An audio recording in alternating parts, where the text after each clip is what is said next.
I'm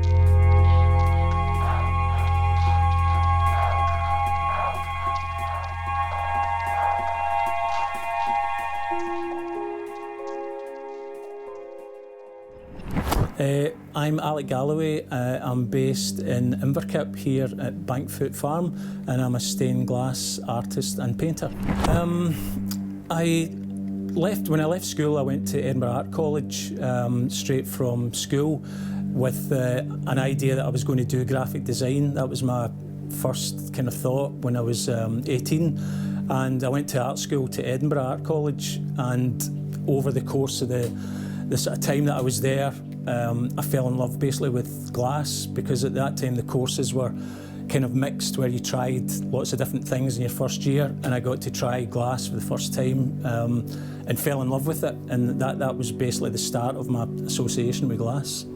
I was always creative in school, and I was always drawing and kind of like, you know, sort of being creative in that way. But my actual kind of, at that time, we're talking about in the kind of like early 80s, I was actually due to leave school and take up an apprenticeship as a joiner. And so I was kind of sort of ready to leave school at 16. And then at the time, some friends that I had in school and my sort of girlfriend were all kind of studying to go to university. And at that time, my art teacher sort of said to me, "Have you ever thought about art school?" And I hadn't done. You know, I was genuinely just going to sort of leave school and go into a kind of trade. And then he was really the one who kind of nurtured the idea, and that changed my mind. So I stayed on at school beyond fourth year and did the extra 2 years to get all the kind of hires that I needed, and that was it. That was at the sort of start of my journey in art, really. With the glass work, my work varies between doing sort of public commissions and also kind of gallery-based work. So the gallery-based work tends to be more experimental and more personal, my own personal kind of ideas, whereas the commercial work is usually guided by maybe a brief. If I'm doing work in a public building like a hospital or a school, there tends to be sort of guidelines to follow or themes that they want to have incorporated within the design. So it usually starts with brainstorming about ideas on paper and in sketchbooks. You know, my sketchbooks, my close companion. I spend a lot of time drawing, thinking about ideas, gathering pictures, looking at different artists and all that. And so the sketchbook becomes a source of ideas. And usually what happens is I'll brainstorm things and draw and sketch things out, and then a glass design starts to emerge from that. The next process really is I have to sort of, because I'm predominantly doing architectural glass, there's usually a window size that I have to kind of like, sort of adhere to. So what I have to do is make patterns up that match. So I'll go to the building and I'll measure a space for where the window is going to be. Or if the building doesn't exist, which sometimes is the case as well, if it's a new building and I'm commissioned to do designs, I'll be given architect's drawings, and I've got the designs, the drawing sizes, and I just basically do patterns here in the studio. So it's basically big paper patterns all drawn up, and then I'll start to piece together a design to scale, on those things. And I've got like glass easels that I use where I can put the paper up and get a sense of what the window is going to look like, and colour it with paints and things, and basically recreate it on paper before I actually commit to doing it in glass.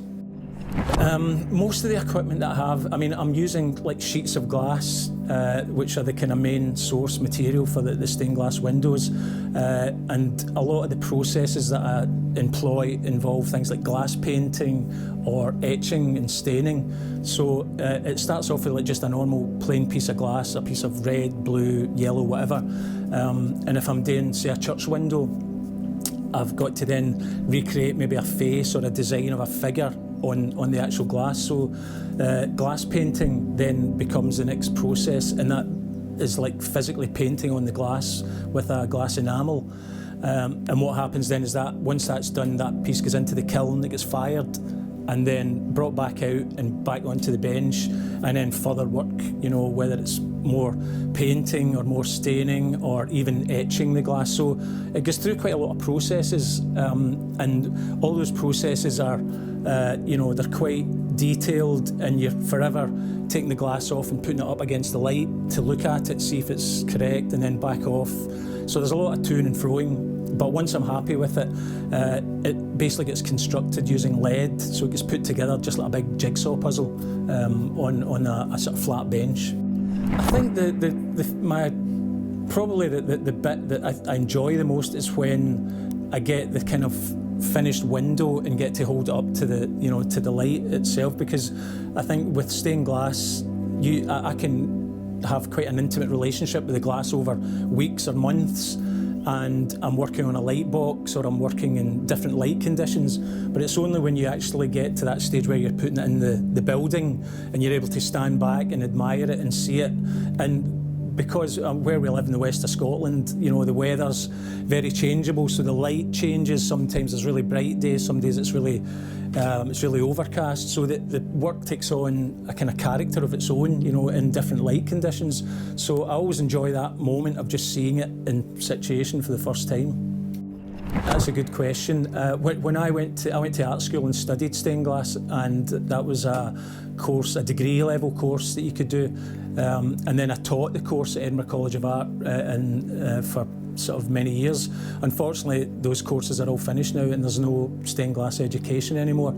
So any young people that want to get involved in it are really going to have to try and find artists like myself, around it to get experience from. And that's one of the things that I'm sort of doing at this kind of next phase of my career, is to try and develop an apprenticeship scheme so that I can actually train young people, because there's not we're quite a rare breed, stained glass artists, and we're not getting any younger. So in maybe 10 years' time, there might not be that many stained glass artists working in Scotland. So it's really important to pass on the skills and to try and sort of keep the craft alive. Yeah, I've always been inspired by Inverclyde and the history and the heritage of Greenock and the surrounding area. I grew up in Greenock. I was born quite close to the Custom House Quay, just down near the Beacon. So I grew up on the kind of quaysides of Greenock. Was introduced to fishing as a wee boy off the quayside. So I've always had a strong association with the kind of river and the harbours. My dad worked in the sugar industry, so I've always had a keen interest in the history of sugar, and Inverclyde's linked to that. So a lot of those themes over the years have kind of, they kind of informed a lot of the work that I do, and I never tire of, finding new things and new exciting things that are kind of linked to Greenock or Greenock's past, and that I can sort of work with and put into new pieces of work. Yeah, I think there's a good community in Inverclyde. I think I've seen over the years, artists that have sort of grown up in Inverclyde and moved away, and there's obviously a lot of people who've done well. There's quite famous painters, Alison Watt, for example, who's an international painter, and she's from Greenock. So, Greenock's produced a lot of really talented people over the years, and I mean that across the board in terms of music, literature, fine art, all of those things. And we do tend to kind of get to know one another. I've gotten to know over the years a lot of fellow creatives, and there's great support within the community, I think, for artists that kind of help each other and maybe cross over as well from different art forms. A favourite piece, oh my goodness. I think the most challenging piece of work that I was ever involved with was actually when I worked in the Middle East in Dubai for 3 years, managing a stained glass studio there. And at that time we produced what is still, as far as I know, the largest stained glass window in the Middle East. It's called the Wafi window, and it's a massive big window that's basically the whole side of a building and a huge shopping mall. And that was a real challenge, because you can imagine on the scale of a window that's the size of an entire building, So as part of that process, we had to hire a hangar in Dubai Airport to lay out the pattern, because it was like, you know, it was like sort of 40 metres long by 30 metres wide. And I remember being on the little steps that you get that take you up to aeroplanes, and sort of standing at the top of the step and sort of shouting down instructions about, you know, move that bit over there, or that bit's too big or whatever. And I never thought, in all my sort of training as a stained glass artist, which is quite an intimate craft, you're working quite close up, to kind of do it on that scale was quite a thing, and that'll always stick with me. Yeah, I'm doing some commissions. They're kind of like commissions have just been ongoing over the years. So at the moment I'm doing some private commissions that I'm working on. I've just finished quite a large commission for the new Greenock Health Centre. That work was just installed a few weeks ago, and the kind of the next phase of my career now is branching out to a gallery space that we have in Gourock, and I'm going to be using that as a workshop space as well. And the idea with that is to have a presence in Inverclyde where I can show my work and have it on display, and also other artists' work on display, and kind of like give other artists a platform to show their work. And as I mentioned, the apprenticeship scheme, you know, that's now the next part of my thinking, is that we need to address this quite soon before it's too late. Well, you know, I think I'm still happy that I'm able to work as a stained glass artist, and at a time when it's in quite a perilous kind of state.